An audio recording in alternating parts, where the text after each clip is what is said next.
Hey guys, it is Tanya, and I have a special surprise guest. I kind of knew that I knew he would be in town.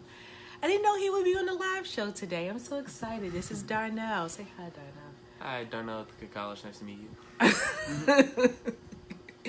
So, it's lunchish and it's live, and the girls are napping, and I got a little worried because yesterday got bad. They their naps were like an hour or something apart from each other, so it was possible that they could have been my special guest today based on how yesterday went. But today we have Darnell.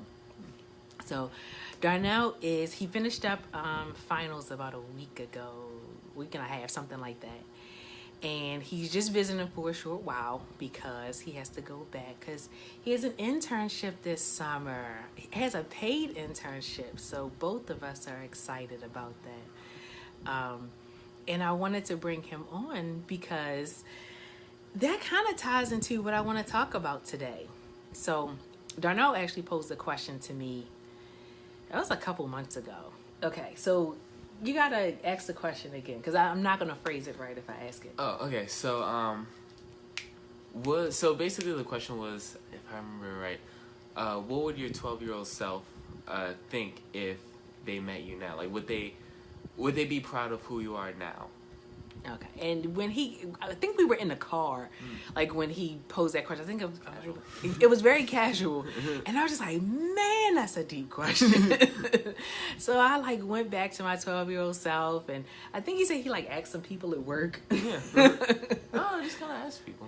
Yeah, because I was just like, man, and of course I'm thinking where in the world did you even come up with that question? But that's a pretty good question. So I'm gonna ask you first. So what's your answer to that question? Okay. Well, in order to answer that question, I kind of have to explain who 12-year-old me was. Right. So 12-year-old me was kind of an idealist. I don't know. He had these grand visions and high expectations of the people around him and himself. And he just kind of thought the greatest. He just thought the best of the world at the time. So he would kind of see, he would give people the benefit of the doubt, and he would just kind of see the good and maybe the people that were less than the favorite. But he would, I don't know, but I think the most detrimental part about him was that he would kind of put all those grand expectations on himself. He would see the world in the best light and feel like he couldn't measure up to it. And so it kind of stressed him out. It made him afraid of the future. He had a lot of things on his mind, and he was kind of in this turmoil state. So if I were to meet him now, if he were to see me and see what I was doing and see the kind of friends I made, the kind of connections, then he would be ecstatic because he would feel wow, there's this great world, there's this grand picture that he's always seen but never really felt a part of, and he would see me being a part of it. He would see me making a difference, making an impact on such a great world, and he would see that people feel as though I make an impact for the better, and that's all he could have ever wanted at the time. He would have been elated. That's awesome. That's because I'm gonna say my 12-year-old self.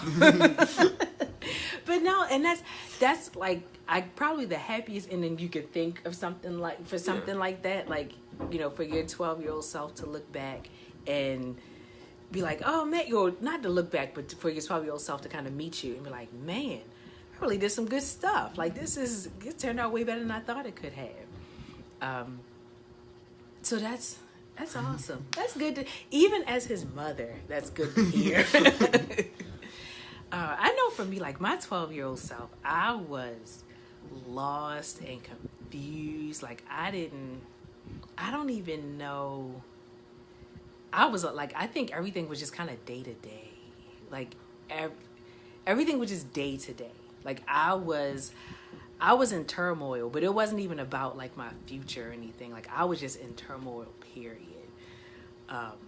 So I think if my 12-year-old self met me today, I can't even I would like to say that she would be proud. I don't even know if she had enough emotion and feelings to think anything about me today. Like, she was so engulfed in everything that was kind of going on in her life. It was 12-year-old me was rough. 12-year-old me was it was rough. So it would be nice to say that I made her proud, but I don't think she cared about much. Sad to say.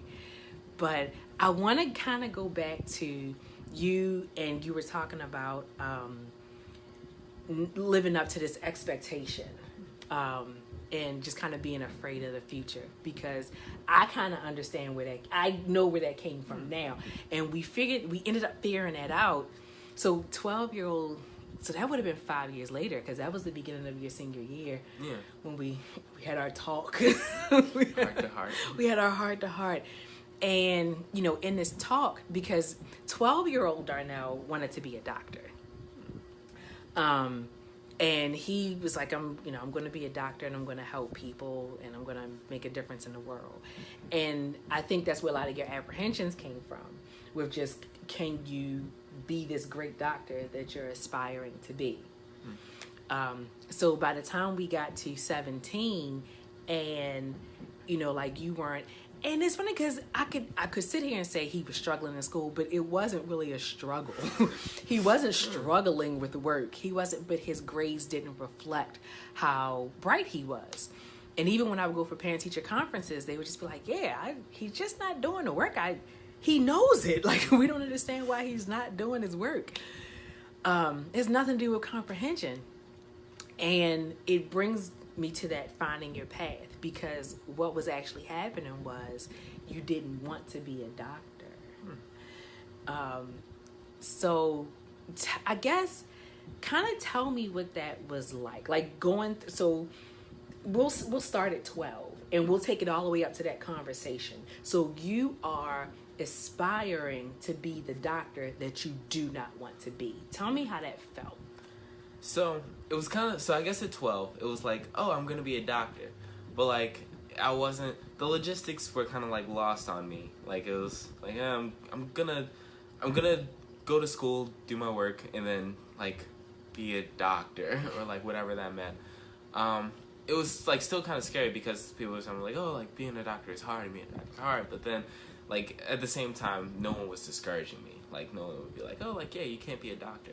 But like, I guess as time went on and like I kind of like moved forward, like, and realized like I don't really want to be I have no desire to be a doctor, then it was kind of like this clash, because then like the lack of discouragement eventually became encouragement. So like I would tell people like, oh, I want to be a doctor, instead of hearing like, oh, that's hard, they would be like, oh, well, you can do it, you can do this, there's like medical schools, and like you can like do all these things, and like they were like, oh, I'm so proud of you, and that hurt the most. Like, that was like, I'm so proud of you, and I'm like, I don't want to do this.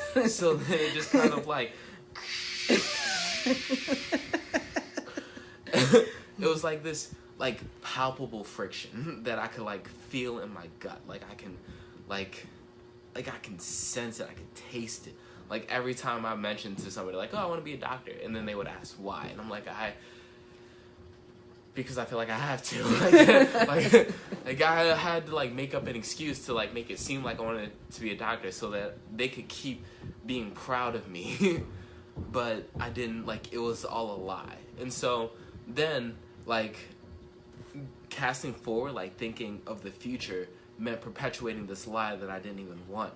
And so like it just became this hazy, like, best case scenario, I'm living a lie. Worst case scenario, I disappoint everyone I love. And so like either way, it was bad. And so the happiest thing I could think about was nothing. The happiest thing like was just like this fuzzy image of the future. Like I didn't even know what I was looking at. And so that was terrifying, that the happiest thing that I could think about was just like something fuzzy. So like I couldn't even think about the future. And so it kind of like, I lost motivation, because like work towards this fuzzy image? Like, what am I working towards? Like, what am I trying to go and get? I'm either trying to go get this lie, or I'm trying to go get disappointment. I don't know what it is that I'm reaching for. And so it definitely reflected in my grades, because they want me to do the work, but why? They want me to be successful, but do they know? What if they find out? It was hard. It was really hard. So yeah, I think so at the 17 was the breaking point, because that released a ton of friction. That was just once I found out that I could still make people proud without living a lie, then instead of that clashing, it just kind of moved. And so I was able to picture a future where I became a biochemist, and I was able to picture even if I don't know if I want to specifically do pharmacology or something else, I know that I can do something that I want to do. I know that I don't have to live a lie, and that improved everything greatly. It improved my outlook on life, or improved the relationships I had. I don't know. And I think 12-year-old me, I think 12-year-old me wouldn't have pictured that, because 12-year-old me wouldn't have pictured me at 20, wouldn't picture me in medical school. He wouldn't even know what that looked like. So now, to see what it looks like not to be in medical school, but to be happy, happy, that would make him pretty okay. He would definitely be happy about that. He completely took this. What am I supposed to say after that? That was the perfect explanation. So, because today I wanted to talk about finding your own path, and carving out your own, reaching your own destiny, and he summed. There's nothing else for me to say. This was the perfect. That was the perfect explanation for it. He explained how when he was following some other dream, some other vision, regardless of where it came from, and regardless of how great it was, because it's very noble to be a doctor, but regardless of how great it wasn't his vision. It was blurry. Because it wasn't his vision. He said that. These are all things that he said. It's not even I'm paraphrasing. He didn't see a future for himself. He was going back and forth between living a lie or disappointing all these people who believed in him, and it led him to nothing. It kind of got him to a place where he couldn't see the only thing he could think about was nothing, and he got stuck. I could end this right now and you will have gotten the entire message that I needed to convey today. But this is exactly why it's so important to kind of find your own vision and carve out your own path. You will not see anyone else's vision. This is why it's important. He hasn't necessarily, and without telling you what he's doing right now, he hasn't talked about, what he's doing, whether he's in school, whether he's, working, he hasn't explained anything. But right now, that he's happy, because that was the thing that he said. He hasn't said anything about any of his accomplishments, but that he's actually happy. Regardless of what he's doing right now, he feels like his accomplishment is that he's happy. And it is. That is the accomplishment. I could tell you, that. So because I'm his mother and I'm proud of him and I'm going to brag about it, whatever. But I'm the first thing I'm bragging about is that he's happy, because 17 was that pivotal point, because he and I had a conversation, and he finally realized after our conversation that he didn't have to be a doctor. I knew he didn't want to be a doctor, and it was okay for him not to be a doctor. And once he came to that realization, he was able to find his own path. That's why because we had that conversation when he was 17. It was the beginning of his senior year. And that's why we kind of go back to that point. But from then on, he started to do the things that made him happy. And right now he's happy. Right now he is in school. And right now he's majoring in biochemistry. Like I said, when we started, he has a paid internship. He's going into his senior year. He's going to be graduating in May.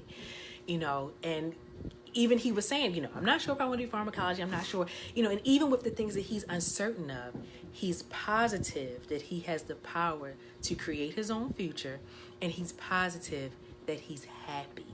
And that's what finding your own path does. That's what it means. Regardless of where you are in your journey, you're happy. And that was the point. That was the point that I wanted to make today. But somebody. So I want to thank you guys for hanging out with us today. With both of us. He'll be here for a little while. I have 3 out of my 4. I have a lot of children. So if you guys want to connect with me, I will link my website down into the comments, journeywithtvporter.com. And I am a personal one-on-one wellness coach. So you can reach out to me about wellness tips, or if you need any advice, a transition that you may be going through, because I do help single moms move through a major transition.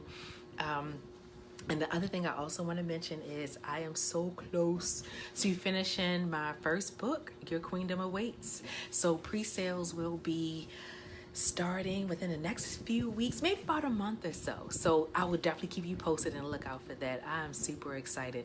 And I could not have picked a better special guest today. I don't think so. I mean, the girls are cool, but I don't think you would have gotten this type of information from them. So thank you very much, Darnell. I appreciate it. This was spur of the moment. We didn't practice this. I was like, hey, Darnell, can you jump on live with me? I couldn't have planned this better. So thank you guys, and we will talk to you soon. Bye. Bye.